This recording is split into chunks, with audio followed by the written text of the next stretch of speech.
Hey guys, welcome back to the Pulling Curls podcast. Today on episode 114, we are talking about labor myths. It's one of my favorite things, and I have one of my favorite guests coming on, so let's untangle it.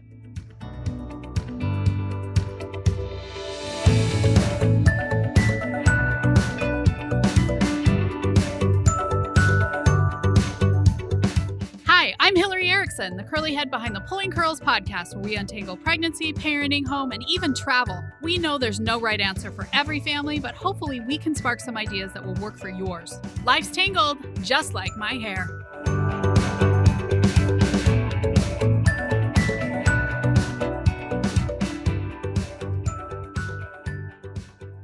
Okay, guys, before we get started, leave a review. I mean, this podcast is pretty much gold, so you're going to want to leave a review after. So just do it now so you get it done. Check mark. It's such a good feeling to check stuff off, right?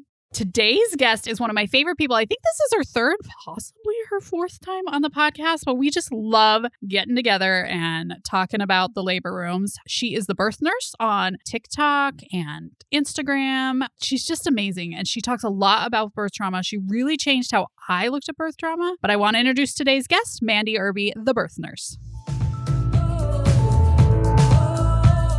Do you feel prepared for your delivery? In just 3 short hours, you can be prepared for the confident, collaborative delivery you want. You'll know what to expect and how to talk with your healthcare team, and there are no boring lessons in this class. I'll use humor, stories from my 20 years in the delivery room to engage both of you. I love how Alyssa told me that she found herself laughing at things that used to sound scary. Most of all, you guys are going to be on the same page from bump to bassinet. Join the online prenatal class for couples today. You can save 15% with coupon code UNTANGLED. You can find the link in the show notes. Hey, Mandy, welcome back to the Pulling Curls podcast. Hey, Hillary, thanks for having me. Yeah, I love having Mandy on. If you guys, I'll put all of her other episodes that she's been in on the show notes, so check them out because they're some of our most popular episodes. Really? Yeah. Oh, well, we do have a lot of fun. We like to share all the secrets. We do. Okay, so today we're talking about myths from the labor room, and boy, oh boy, are there a lot of them. Yeah, I think a lot of people have a lot of fear because there are a lot of myths. It's a big part of my childbirth ed class is reviewing, is this a myth? Where did this come from? Why do we all think this? Yeah. Interesting. Well, and I think a lot of myths start just because one person had this experience. Yeah, for sure. And then you're like, no, not so much. Okay, I'll start with my first one. Doctors do all the work. Just like in the medical shows, when they're putting in the IV and putting in the catheter, I'm like, when was the last time? One time I even asked one of the OBs, I'm like, do you want to help us with the IV? They're like, I haven't put in an IV in 30 years. Yeah, they're like, I am not a safe person to ask that. No. They do the blood pressures. They do everything on those shows. Yeah, they call the code. Never happens. No. And they're really not at the bedside. I think when I watch those shows and I'm with people who aren't in medicine, I say they should not be wearing the white coat. They're doing everything that nurses do. And patients, families and pregnant folks, are still so shocked when the nurse is at the bedside the entire time. They're like, oh my gosh, nurses do so much. I'm like, yes, write a letter to CBS right now. Yeah. It's missing. Every once in a while, I'll see a show. I feel like Night Shift. I liked that show. And on ER, a lot of times they kind of showed more that the doctors were out of the room back in oh man, did I want to be Juliana Margulies? I know. Too. Plus, I have the hair. I mean, we are twins, obviously. What a bad bitch. I know. They really portrayed her in a way that was powerful. And many of your listeners are not going to have seen ER. Okay, get on the Netflix or wherever you can find the ER. And Friends, cheers. Tell me ER. on Instagram if I am Juliana Margulies. Okay? Yes. Okay, well, my second myth, we might as well just piggyback it on this one, is that your doctor's going to be there with you while you push. Yeah. I get people that are so anxious, when are you calling my doctor? And I'm like, girl, a long time from now. Oh, when we're really close. Yeah. And I want to just say, if I call too soon, they'll leave anyway. Yeah, they will. And they're not will. helpful. It's not like if we called them, they'd rip roar that baby out. Nope. No, there's really... Well, they would. They might rip roar that baby out. I pause and I'm like, well, unless you want unnecessary intervention, then you wouldn't call them. So you call them if someone's asking, I'm done. I want a vacuum. Yeah. But or if we're not making progress, or we see the baby, there's all these reasons that we would call your doctor, but most often we're the best people to educate you on how to push. Mm-hmm. And we have the most experience at the bedside. We know you the best. It's really, I don't know how your listeners feel about this. And if they're like, oh, my doctor would not do that. Or maybe I've had a baby before and that's what I realized and now I know. But you really spend a lot of time with your doctor during pregnancy. If you see them, or your midwife, if you see them, the most, and you don't have a large practice and you're not kind of shuffled around, I had such a great relationship in pregnancy. I was like, look forward to seeing her and telling her about what was going on. And she would give me some tips and I would be thinking about, oh yeah, I need to ask that question when I get to the appointment. I'm going to write a note. I would think about her all the time. And it was, kind of a bummer that she wasn't there at all. Even though she was in the hospital, I really didn't get to be like, I just need you close by me. Yeah. Kind of a bummer. It's kind of set up to really get to know someone and trust someone if that's your relationship with your provider. And then you don't really get to see them too much. Not, I'm a labor nurse. Not that the nurses aren't great. And that's what they're skilled at is education and bedside care. And really with that trusting relationship short term during that labor and birth, but you really get to know your doctor for not a lot of time together in the birthing room. Yeah, I get a lot of people really upset with like large practices though, because I think that's where the method of care is probably shifting in the US. And I'm always like, I know that you want to have Doc Baker there with you as you deliver your baby, but it's unlikely that you won't see him very long and it's not really as big of a deal as you make it out in your mind to be. But I understand that they want the same provider. Yeah, there's a level of comfort and familiarity and trust. And I think folks are set up to believe that they'll be there. I think they're told by their doctor, I'll be there with you. Like, I'll be there. I'll be there. And even the nurses in the prenatal appointments, oh no, he'll be there. She'll be there. I'm like, in the same building is not enough. That's true. I'll be in the city. Unless I'm on vacation. I'll live here, except if the kids are out of school and then I'm not. Yeah. And they have to have lives. I mean, these older OBs literally had zero life for so long. Right. Isn't that the shift we're seeing? Like, I don't know that that's the doctor I want anyway. Right. We want humans. I want someone who has a family, if that's what they want. I want someone who has a life and hobbies and who has a life. Interests. Like, if you have hobbies and you don't have a family, I'm like, oh, I want to know about that. I want to get to know you. If you have your own practice, you don't do anything but stay on call. Yeah. Even if you have a family. And you stress because it is a very stressful thing. So yeah, they're just really high strung. So we're moving away because our providers want all the other things. And we want them to have that ultimately. It's just hard to think of the whole picture when you're just like, oh, another new provider when you see them in the office. But there is a benefit to that too, because then you find out that if provider X, I never deliver VBAC or whatever, you find that provider B totally will do a VBAC. So, there's benefits. They change shift. So if you're not really vibing, yep. Mm-hmm. There's a shift change and then you can find someone else to vibe with. I wish as a labor nurse, I had more time with people prenatally. Wouldn't that be cool? Yes. Right? I feel like I've always wanted to do home visits like they do on Call the Midwife, basically. Yeah. Yeah. That's my dream job. We want to be a midwife. I guess I could do without call. I want to be a midwife without me alone in a house with roaches. Mandy just took a sip of a drink. I was worried she was going to spew it on her keyboard. She paused for roaches. Is it coming out her nose? Yeah, I mean, there's good and bad with that. Neither you nor I are headed to a midwifery track at this point, but sharing what's reality inside of a hospital, I think can be really powerful for folks getting ready to go. If they're really, really needing their provider there, that's a special conversation. Yeah. How much are you going to be there? Can you just be with me? Because that's probably when the truth comes out of, oh no, I have 8 other patients at the same time. I'll check in. Yeah. I mean, and that's just the way it is. You're not paying. I mean, you could pay them out of pocket probably $9 million and they would come be with you. Probably if you're Meghan Markle, your doctor said, yes, I will come deliver the 20th in line for the throne. Yeah, probably if you're Meghan Markle, but maybe not. She didn't have, I don't know what her treatment was. We'll never know. Yeah, it would have to be, you'd have to have a private staff. I mean, I could be your private nurse. I actually, as we talk about that, is this a thing? I'd be Meghan Markle's nurse. You would? Sure. I don't know that I would. This is a story for another day. Yeah. I've always delivered in really, my last hospital wasn't super low income, but we definitely had a lot of very low income. And I think those are the people that when there's like a little Hispanic mom who does everything at her house and I get her out of the bed and I change her sheets, like that is my favorite thing ever because they're just like, oh, you don't need to do that. I'm like, yes, I do. Someone needs to change your sheets and pamper you, my friend. Yeah, I love that caring. Yeah. Okay, Let me get that for you. we're tangenting. Okay. What's your next myth, Mandy?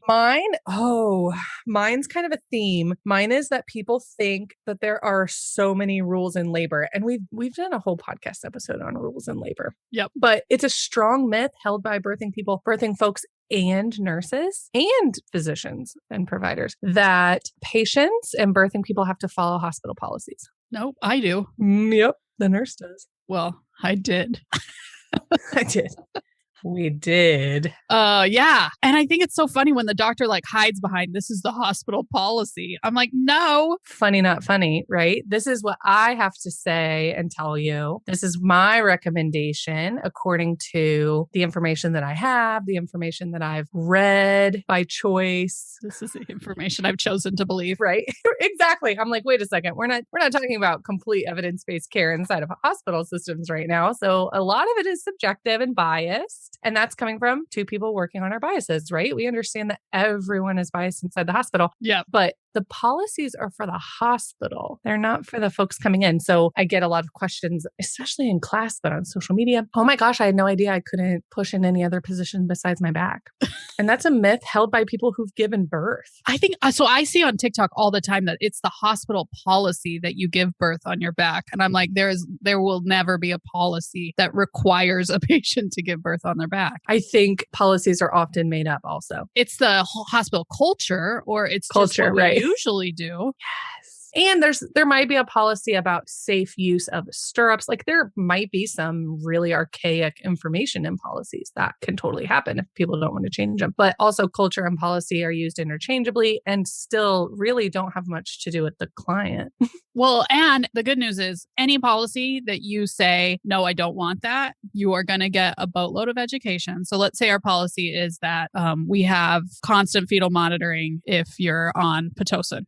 Sure. And you say, I don't want that. Mm-hmm. So then we're going to educate you, and we may possibly turn off the Pitocin because it's still our license and we're not monitoring the baby. But you 100% can always make whatever choice you want. Yeah, that's a great example because in order for me to follow the policy, which was written by a bunch of people who probably aren't at the bedside and reviewed by some people that are at the bedside. So it's, sometimes makes sense, sometimes doesn't always make sense. They've deemed that this is how we can safely do what we do often. We've written a policy about stuff we do often or needs guidelines around it. And so as the nurse, legally and on my license and the rules of the hospital, I have to follow the policy. So the consequence is, okay, I have to turn off the Pitocin. We have to take a break. Let's talk about options. If you don't want this, what else can we do? What are some other options? And that's a great example. Yeah. Okay. Speaking of how you mentioned delivering on your back, that's actually one of my myths because a lot of people say that we make you deliver on your back. We don't. But I will say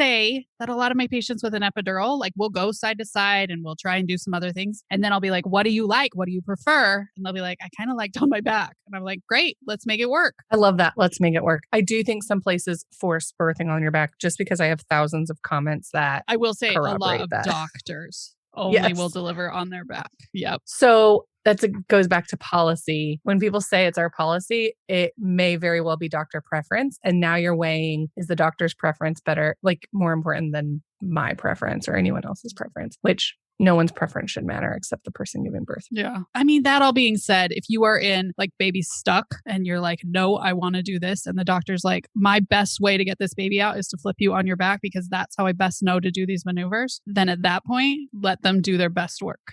Still not. I mean, it's still your choice. Still your choice. And also that is like not within the myth. If I'm having an emergency and my provider gives me a recommendation, do I have to follow it? No, you don't. But that's also an emergency, like that situation that you're saying. And I think the preference comes first in many, many, many cases. And that's just a culture. Yeah, it's a hard thing because you wish doctors would only say, seriously, like I feel way out of my comfort zone right now. Exactly. Yeah. Instead of like, my comfort zone is any room I walk into, everyone needs to be on their back. Instead of, this is a shoulder dystocia. This is the only way I really know how to fix this. Now we're in an Please, emergency. let's do yeah. it. And I'm giving a recommendation. It is hard. And the language, I think, should be more clear. But that's why there's a lot of myths because the language isn't clear. If it was super clear, hey, this is a policy. This just means I have to chart this way. Here are your options. And I'm here for whatever. I won't, if I'm honest, I will have consequence if you don't do this, but you will not have consequence. You would have a consequence if you didn't follow policy, and the patient. Yeah. Well, Or I would from the OB. Yes, from the OB. Probably not from my manager. maybe the manager is like, oh, well, did you explain it in a way that made it so that our policy was more ideal, right? Would you say? It was their only option. Yes, exactly. In a coercive way. Did you explain it? Nope, never did it. Yeah. Yeah. I will say I had really good managers who never really looked at it that way. Exactly. They just wanted to make sure that we just charted our buns off. Because you got to realize that when we do that, I literally want to start my nurse's note. Dear members of the jury, as I sat in the room and realized that we... I know, that's how we're taught to talk. But yeah, it's consequence for the nurse. So it's uncomfortable and sticky for the staff, but it shouldn't play as big of a role in the patient's experience as I think that it does. And the stories that people come out with are, no, I agree. Regardless of how it was framed inside, they leave saying, nope, there was no other option. Yeah. And that's really unfortunate. Mm-hmm. Where it should be offered in a more open way instead of, oh, well, they didn't ask to move, so I thought they were okay with it. And then that same person says, no, they didn't offer me any other option and told me this was the best way. Yeah. That's why taking a prenatal class and knowing that there are lots of different options. Yeah, for sure. Hillary and I are all about Although that. I will say, little tiny Vietnamese ladies, probably I didn't give them the option or I didn't talk it through because we couldn't even understand each other. Yep. I knew the word for push. Yeah. So there's a lot of, So this is bringing up the privilege of speaking the same language. Yep. And the privilege of being in a place where the staff and the physicians and nurses are taking their time to explain things instead of just assuming that everyone got childbirth education, because our childbirth education is in one language right now, as far as I know. So there are a lot of limitations with choice. Again, if we just had the language clear. Yeah, it's true. It wouldn't be so tricky. All right, Mandy, do you have another myth? Oh, I like birth on your back. You like to birth on your back? No, I like that myth. I don't ever want to birth again. I woke up the other day thinking I felt a baby in my stomach, and I quickly ran to make sure my IUD was still in. And my friend was like, oh, did you think you had like cancer? And I was like, cancer or a baby? That's a tough one. It would be a tough choice. No, that is a myth that I hear a lot. Let me think of another one. Oh, the myth that you will give birth on your due date or early with your, whatever it is, first baby, second baby. The myth is that you'll have your baby on your due date. That's a lie. That is a flat out lie. Well, it's a giant estimate, of course, right? Yeah. It's an estimate. I mean, it's just like with anything, like your contractors or your movers. It's all just an estimate. And sometimes your stuff shows up early and sometimes it shows up real late. Yeah. I think when people say, oh my gosh, I'm almost having my baby, I'm like, oh my gosh, really? How do you know? And they're like, well, I'm due today. Oh, yeah. Within the next couple of weeks, you will have your baby. Have you had people show up just on their due date? Yeah, for sure. Yeah. And that's lack of information, and that's heartbreaking. Yeah. Right? Yeah. Although in kindergarten, we used to have people who just bring their kid when they were 5. So true. I mean, that's just how. True. Not everyone's ready for the same stuff at the same time. Yeah. Some babies take longer. Some babies take shorter. The myth that your water will break as your first sign of labor. I always really wanted that to happen. You did? And like a real big gush. And so I knew, but no, because I was always like, is this labor? Yeah. And then I'd feel stupid because I was a labor nurse. Then finally I'd call one of my friends and she's like, you're not in labor. Yeah. Because we can tell over the phone. A lot of times, yeah. And I'm like, oh, Yvonne, I hate we're you. not friends right now.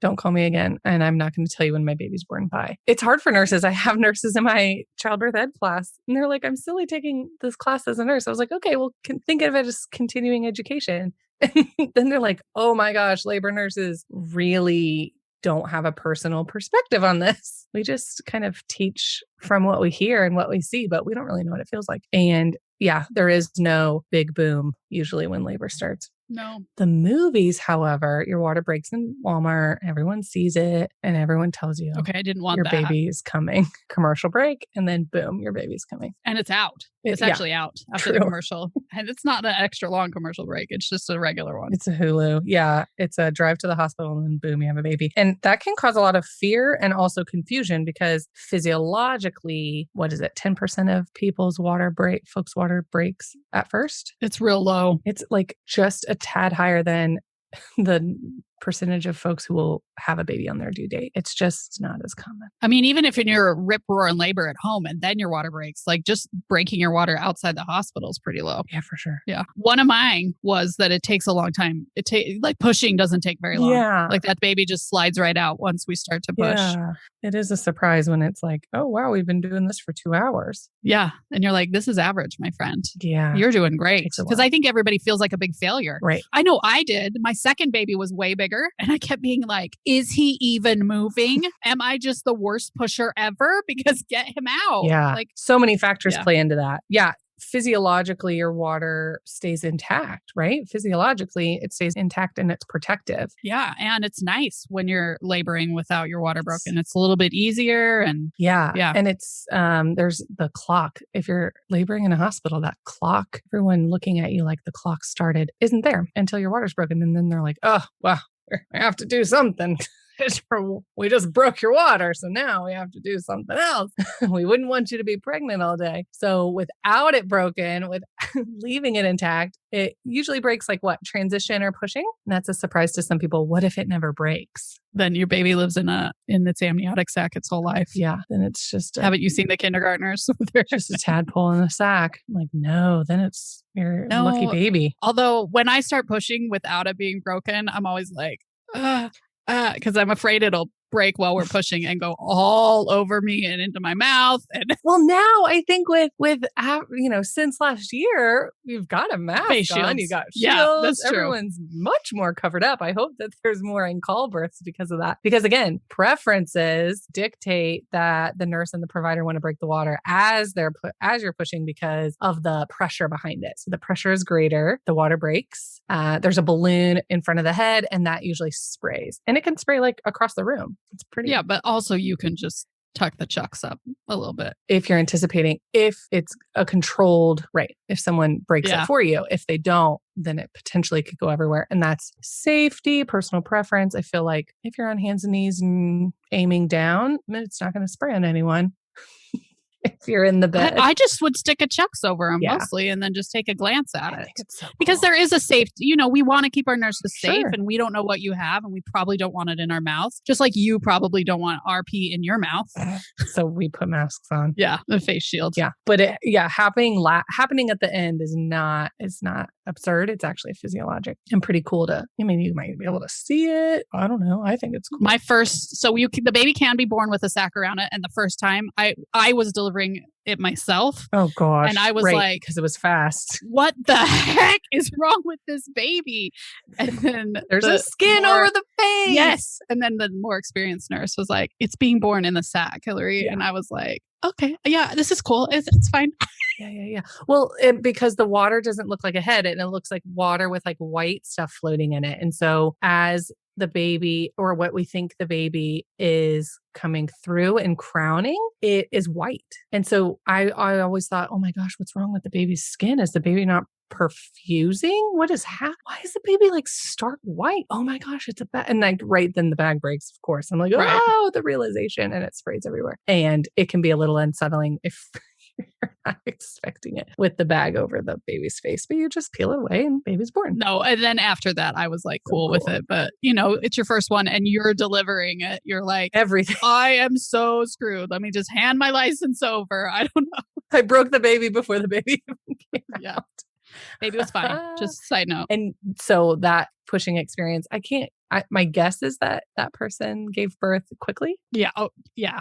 Well, okay. It wasn't at that hospital, 2 hours. We once had a provider show up 2 hours after we called them. Okay. They were always not, but I'm sure it was quick, probably. Yeah, that sounds quick. But yes, like you said, it can take a while. And I think people expect it to be, okay, it's time to push, it's time to have a baby. Yeah. Okay. Because we say those things and it can take hours. Yeah. Okay, here's one other myth I just heard the other day that somebody was really upset on TikTok because the nurse told them that they shouldn't push.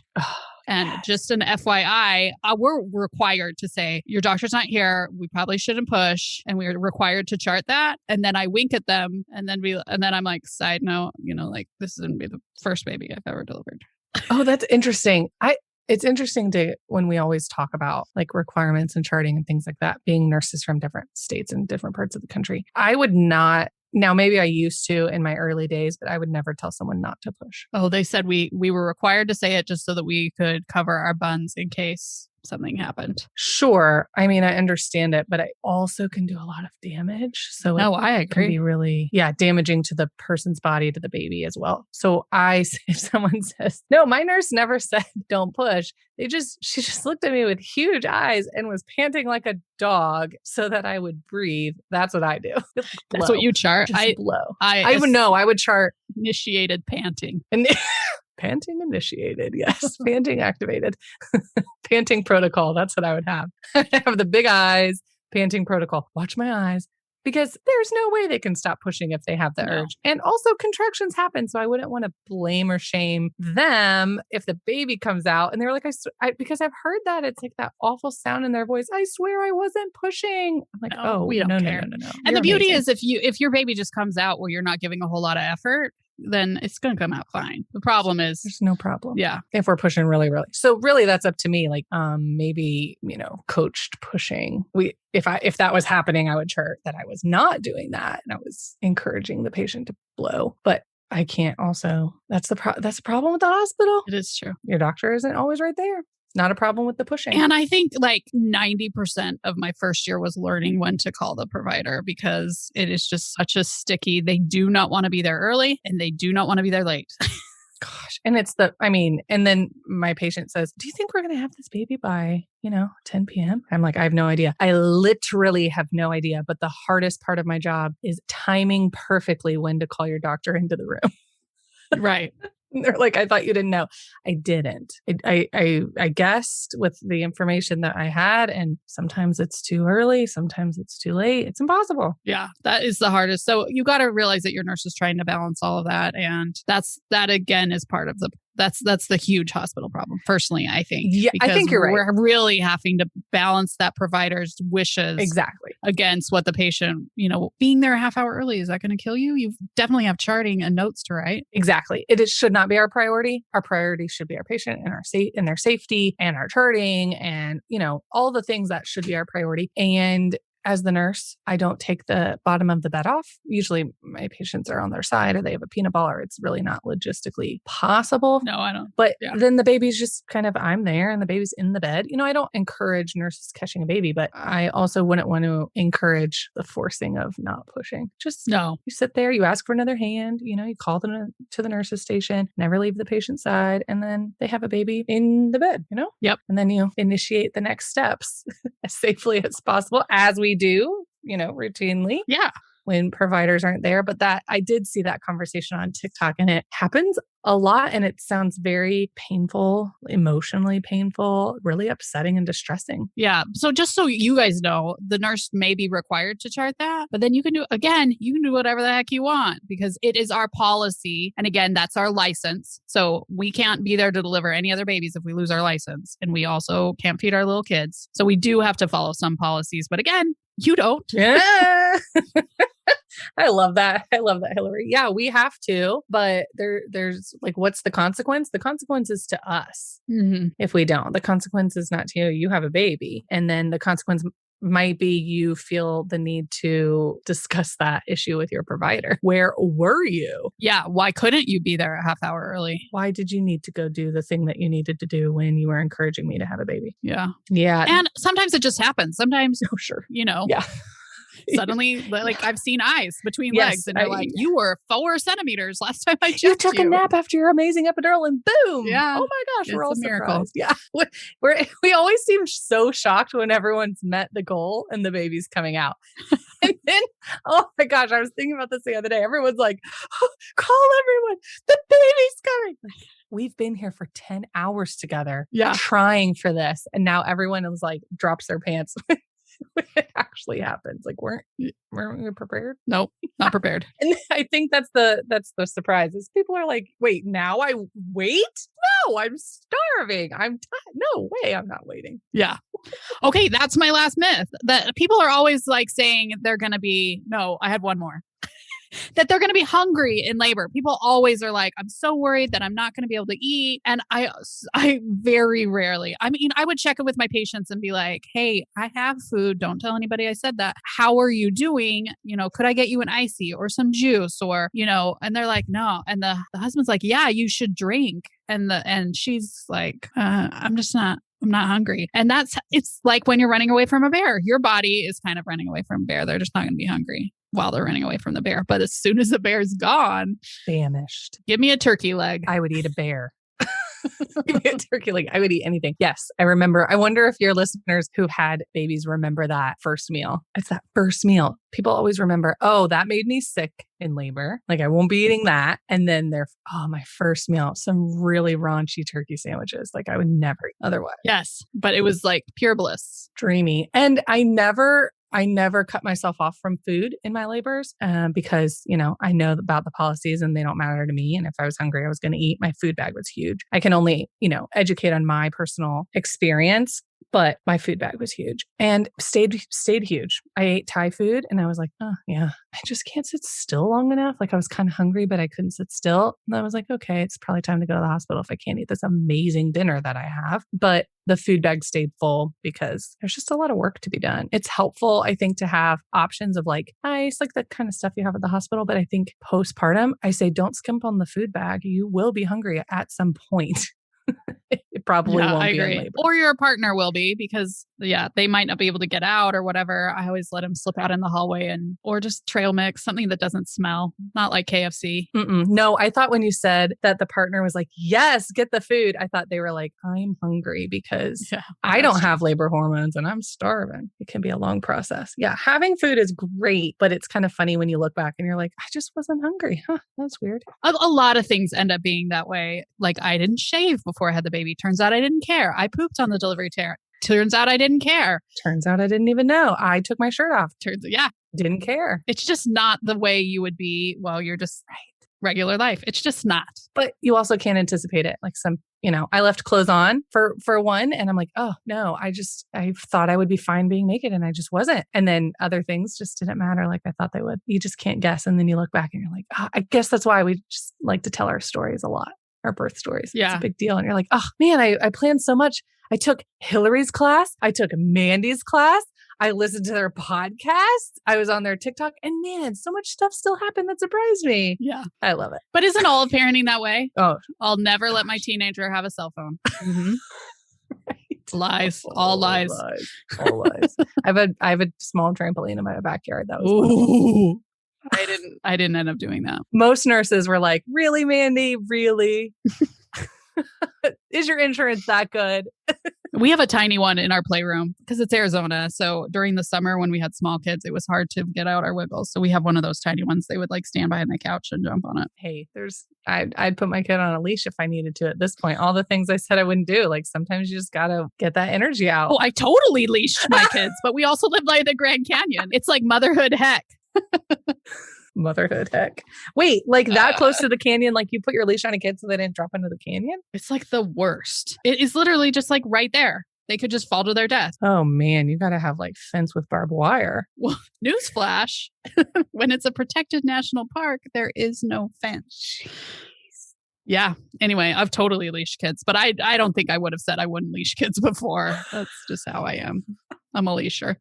No, I was Judgy McJudgerson. No judgment now.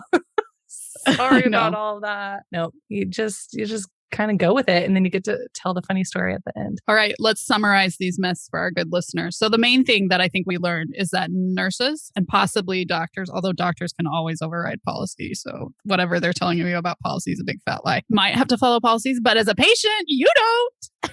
Ding, ding, ding. Yeah, I think that's the big myth. Yeah. Birthing on your back. I have to do these certain things. And then, physiology will sometimes surprise you because that's not what we're taught in school and in the media. Yeah. Or just what we thought it was going to be because because of stories. It's different. Everything's different. Well, and every birth's different. So even on number 3, I went in thinking this will be like XYZ and then it wasn't. And that's fine. Yeah. There's so much within normal and within, everything's still okay that it still can sometimes be surprising. So all those extra super duper planner type A pregnant folks. Hello, raising my hand. Me too. We're here with you. It's a roller coaster and you've got it. Yeah, especially when you get education with people like me or Mandy. So I will leave a link to Mandy's birth courses in the show notes. Thanks for coming on, Mandy. It's always so fun. Thanks, Hillary. This is so fun. Hopefully we'll see you soon. Yes. Well, and by see you, I mean on Zoom. Someday we'll meet IRL. In the Grand Canyon. Nope. It's too hot. Okay, in Virginia. Come on over. I'll come. All right. Have a good one, Mandy. Bye, Hillary. Thank you. Okay, guys, such a good episode because I think understanding that you can say no to anything in the hospital can be liberating because we're not going to be like, or you could say no. I mean, we might, but we can't give you every single other option that's out there, right? You could squat, you could kneel, but if you tell me, I'd really like to try this, then I'm going to move heaven and earth to make that happen. But you kind of have to have an idea, which is why you take a prenatal class with me or Mandy. I mean, obviously, more likely me, but I love Mandy's too. And if you have had incidences of trauma, I would actually take Mandy's over mine just because she really talks about like the mental load and all those different kind of things in addition to just childbirth. You could take both. I mean, that's like the golden thing. So anyway, I hope you guys enjoyed this episode and I hope this deleted some of those myths from your mind. Thanks so much for joining us on today's episode. We know you have lots of options for your ears and we are glad that you chose us. We drop episodes weekly and until next time, we hope you have a tangle-free day.